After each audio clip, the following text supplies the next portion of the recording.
minsan ng gobyerno at pribadong companies. Pero yung tanong na sino ang pinakamalakas na tao? Walang iba kung hindi si Jesus Christ. President.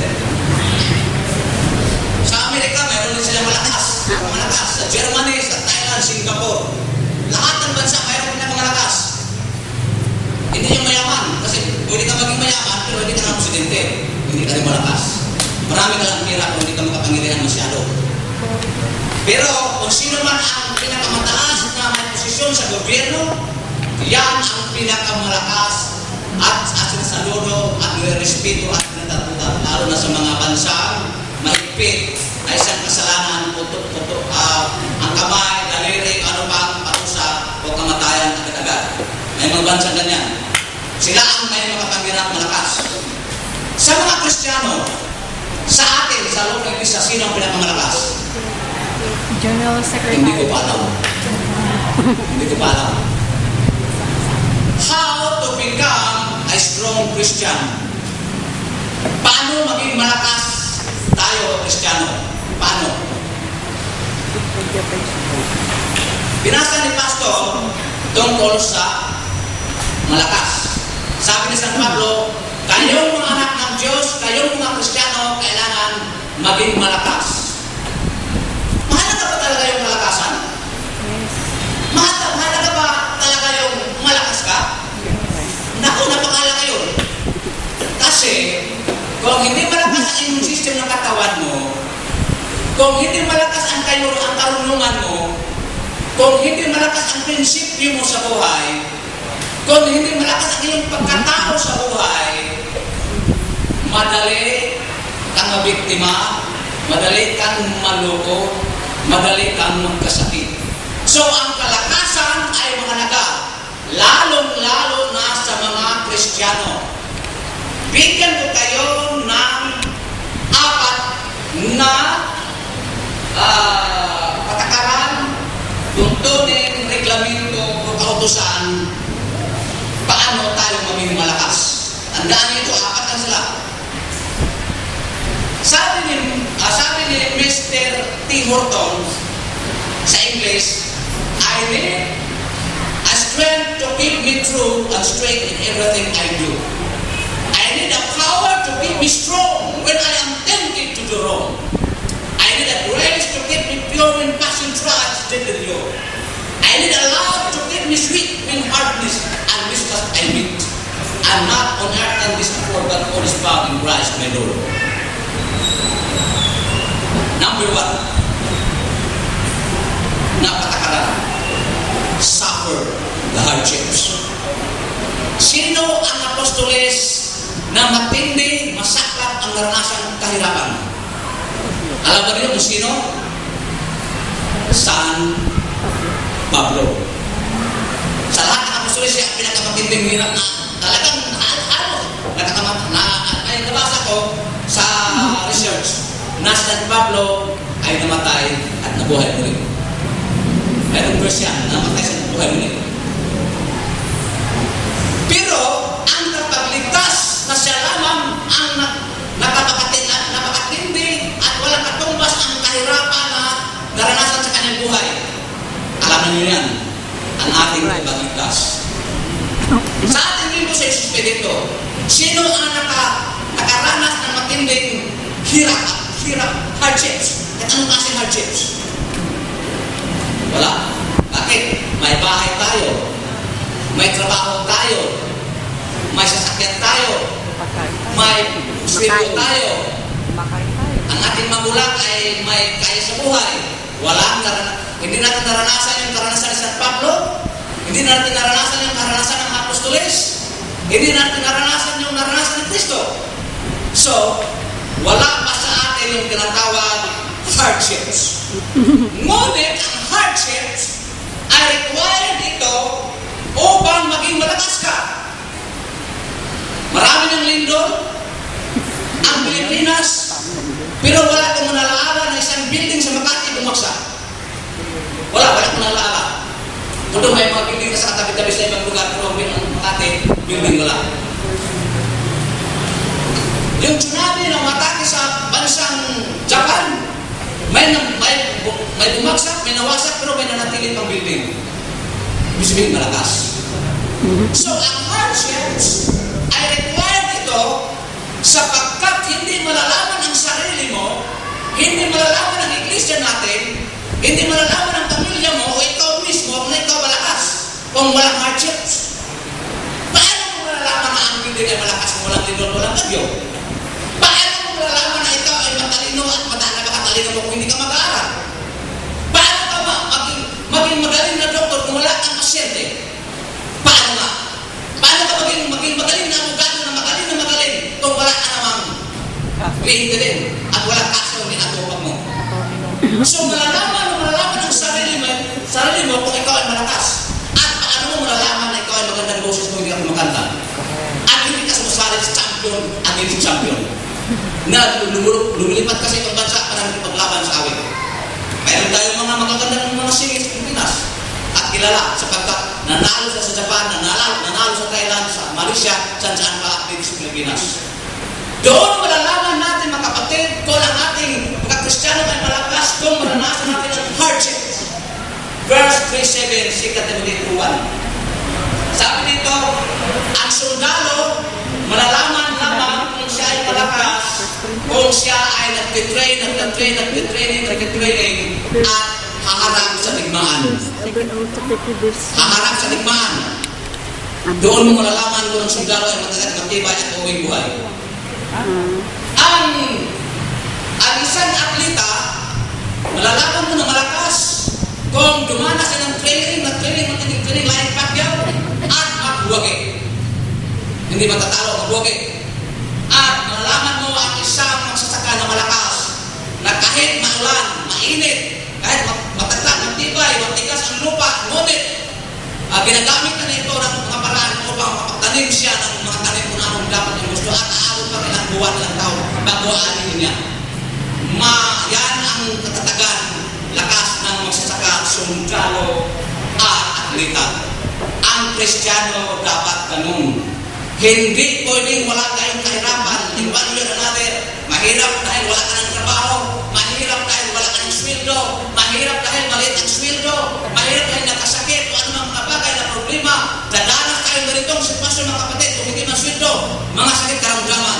Ngunit kung ikaw ay may karamdaman at makasakit at sa Panginoon ka pa rin, ikaw ay malakas. Hindi pwede na ang sakit, kahirapan, karamdaman, gagawin dahilan upang mag-resign ka sa Panginoon, upang hindi ka na mapakita ng iglesia. Kung hindi, pagkos ganitong sitwasyon, manatili ka pa rin. Kahit may hardships sa klase. Anong klaseng hardships? Yan ang palatandaan, unang-unang palatandaan na kilala ang sarili mo na ikaw ay malakas sa Panginoon. Sabi ni, mayroong kasabihan dito, it cost Abraham the yielding up of his only son. It cost Esther the risking of her life. It cost Daniel being cast into the den of lions. It cost Stephen death by stoning. It cost Jesus his life. What has it cost you?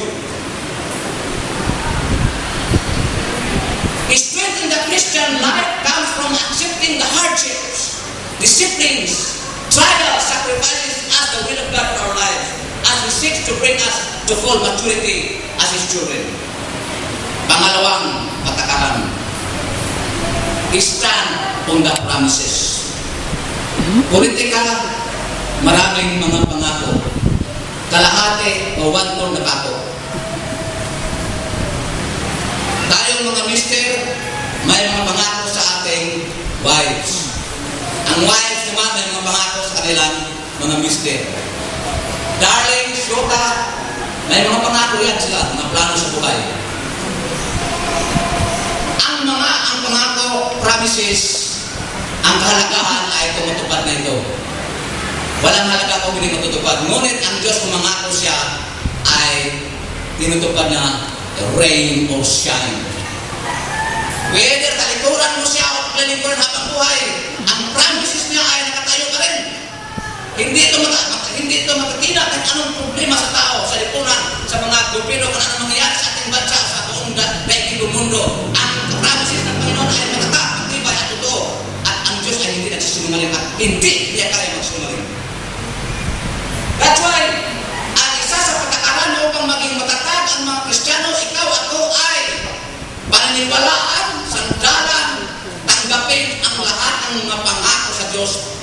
iyo, para sa akin, para sa ating lahat.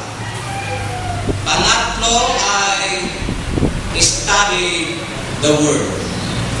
Alam mo mga kapatid, pag ikaw estudyante at may examination sa Lunes, pag palagi kang manood sa internet games, wala namang video games, at hindi ka makaaral, sigurado kang bagsak sa examination. Sigurado yan. Sapagkat kung mayroong examination, ang malakas at magaling na estudyante ay mag-aral bago ang exam. Pagdating sa exam, ready na kanyang emosyon, ready na kanyang isipan, ready na kanyang intellect, ang kanyang islo, ready na, so ang grade ay pwedeng 95, 85 at hindi bagsak. Study the Word. Ang Biblia, itong Biblia, ay hindi Biblia ng Pilipinas. Ang Biblia nito ay hindi Biblia ng gawa ng Amerika. Ang Biblia nito ay hindi gawa ng mga senador, Congress. Walang agency ng gobyerno sila ang gumawa ng Bible. Sila ang kapit. Pero yung laman ay gawa, sulat, mensahe, galing sa Creator sa ating Diyos. The more you read the Bible, the more you know God. The more you read the Bible, the more you enjoy the meaning of life. The more you read the Bible, the more you understand the concept of God's love and care and kindness. The more you read the Bible, the more you become so powerful and prayerful. The more you read the Bible, the more you have peace. The more you read the Bible, ikaw ay malakas. Baka because the Bible speaks, the Bible wants listeners. The Bible has the power to influence your mind, to influence your conscience, to influence your subconscious, to influence everything you have in your life as long as you're alive. Only that person hindi na kailangan niya ang Biblia. But we are still alive today, this very noonday, na ang Bible ay kailangan natin sapagkat sabi ni Kristo, man shall not live by bread alone, but by every word that proceeds out of the mouth of God. Without the Word of God, we are just like a gymnasium. Without the Word of God, we are just like Luneba. Without the Word of God, we are just made as a building, as like other buildings. But the difference is, we sing religious songs, we teach the Word of God, we preach the Word of God. That makes us a difference. And then if you read the Word of God, this is the third patakaran na ikaw ay maging malakas sa Panginoon. Whether you like it or not, the moment you read, the more you read, the more you read, the more you read, maging malakas ka sa Panginoon sapagkat ang salita ng Diyos ay maraming magagawa sa puso mo, sa diwa mo, sa espiritu mo, sa damdamin mo, sa kaisipan mo, sa buhay mo, sa pagkatao mo. Pangapat, bago dyan basahin ko isang mixing tula sa English. Though the cover is worn and though pages are torn, and though pages bear the traces of tears, yet more precious than gold is this book, word and old, that can shatter and scatter my fears. This old book is my guide, is a friend by my side. It will lighten and brighten my way, and each promise I find so and that is my mind. I read it and read it today. For this book I will claim, of its word I will sing. Though great losses and crosses be mine, for I cannot spare those surrounded by care. While possessing this blessing divine, we don't even have time to enlarge on the better means of strength. That's the Bible count much in our life. The last, separate yourself from all uncleanness. May tinatawag na born again. Ano ba ibig sabihin born again? Yung membro ka ng Israel, born again na kayo? Yung membro ka ng GIL, born again na ba? Minsan, may mga reliyon, kami born again kayo, hindi born again. Kasi akala nila, ang salitang born again, reliyon. Hindi reliyon ang meaning sa salitang born again. Once na you believe Christ, na you accept Christ, once na you love Christ, once na you serve Christ regardless of any circumstances, you surrender your life to Him forever and ever, you are born again Christian. Mayroon ba sisipin dyan? Mayroon. So maraming born again sisipin. Hindi lang yung GIM, hindi lang isa lang, hindi lang ganito sila. Tayo born again as long as you have in Christ in your heart, in your soul, in your spirit. So, tayo born again ka na, hindi ka na resindero. Kung born again ka na, hindi ka na mamatay tao. Kung born again Christian ka na, hindi ka na palaway ng tao.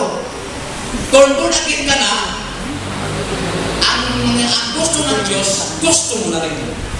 Kung ano ang ayaw ng Diyos, ayaw mo na rin. Yan ang status, ang kalagayan ng taong born again Christian. Hindi reliyon ang salitang born again. Tao yan na binago ni Kristo.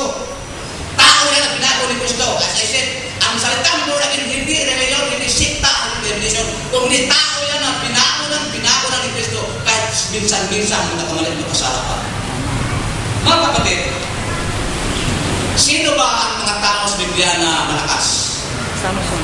Abraham, Moises, Jacob, mga propetang malakas, Isaiah, at marami pang iba. Sa New Testament naman, ang mahirap dyan ay si Judas. Judas na pinakamahirap hanggang initilam sa salita ng Diyos. Pero yung mga apostoles, silang lahat na maliban kay Judas, malakas. Si San Pablo malakas. At malakas si Kristo. Malakas. Isipin mo, patay na buhay pa. Pero bang tao dito na Pilipino na nalibing na namatay na nalibing na ilang buhay? Wala. Meron namatay sa may namatay sa bahay, pero sa bahay pa nabuhay. Pero sa libingan wala ko narinig na isang Pilipino na nalibing na apat na buhay. Pero si Kristo nalibing na nabuhay pa. What does it mean? Malakas ang ating Panginoon. Kahit kamatayan, hindi kaya. Hindi kaya kamatayan, lalabanan si Kristo. At hindi mamatay si Kristo. Tayo mamatay, ngunit mabubuhay tayo dahil sapagat meron tayo nagtirang na lahat. Mga kapatid, bago ko tapusin ito, mayroon akong mensaheng maiksi para sa iglesia na. Hindi na isa-isa. Iglesia. A strong church will contribute to making strong families. Strong families are made up of strong individuals. To have a stronger church, we must have stronger families. To have stronger families, we must have stronger individuals. To have strong individuals, we must become strong individuals through spiritual growth. When you help yourself, you are helping your family, and when you help your family, you are helping the church. On the other hand, when you help yourself, you help your family, and when you help your family, you help the church. For none of us giveth himself, and no man died to himself. Romans chapter 14, verse 7. We then that are strong ought to bear the infirmities of the weak, and not this to ourselves. Romans 15:1. Therefore, if I want a stronger church, I must be a stronger me. If I want a bigger church, I must be a better me. If I want a more active church, I must be a more active me. If I want a harder working church, I must be a harder working me. I help build up a church as I help build up me. And all this bettering of self will also better your family. Ang iglesia natin, specifically natin, hindi na sa iba sa atin, maging malakas at palagi tayong malakas sa Panginoon, at ito ay magsimula sa individual at sa family. Pag malakas ang ating bawat individual young people, bawat individual adults, kalalakihan at individual ng kababayan, maging malakas ang pamilya. Pag malakas na ang isang pamilya sa panampalataya at paglilingkod sa Diyos, ang buong iglesia apektado. Maging Humina ang ekonomiya ng Amerika, pero unti-unti sila nagre-recover. Ang atin, hindi ko pa alam kung talagang ang ating ekonomiya ay lumalakas ang hina. Ngunit, sabi ng iba, marami naghihirap ngayon. At ngunit ang Iglesia, hindi ganon. Hindi pareha sa bansa. Ang Iglesia hindi pareha sa anong klaseng gobyerno. Ang ating iba, ang ating government sa LCP ay controlled by God, dominated by God, presided by God. Ang Diyos lamang ang makapalakas sa atin. Huwag ka magtitiwala na ako ay matalino, maging malakas ako. Ang katalinuhan natin sa utak, sa brain, ang ating experience, ang ating nagkagaling magsalita, anumang pasing galing dyan, hindi yan ang batayan sa kalakasan, sapat ang ating kalakasan ay galing lamang sa Panginoon. Huwag kang aasa sa sarili mo, sapagkat pagtatawanan tayo ni Satanas. Si Satanas ay malakas, si Satanas ay makapangyarihan, pero higit ang Diyos. Ngunit ang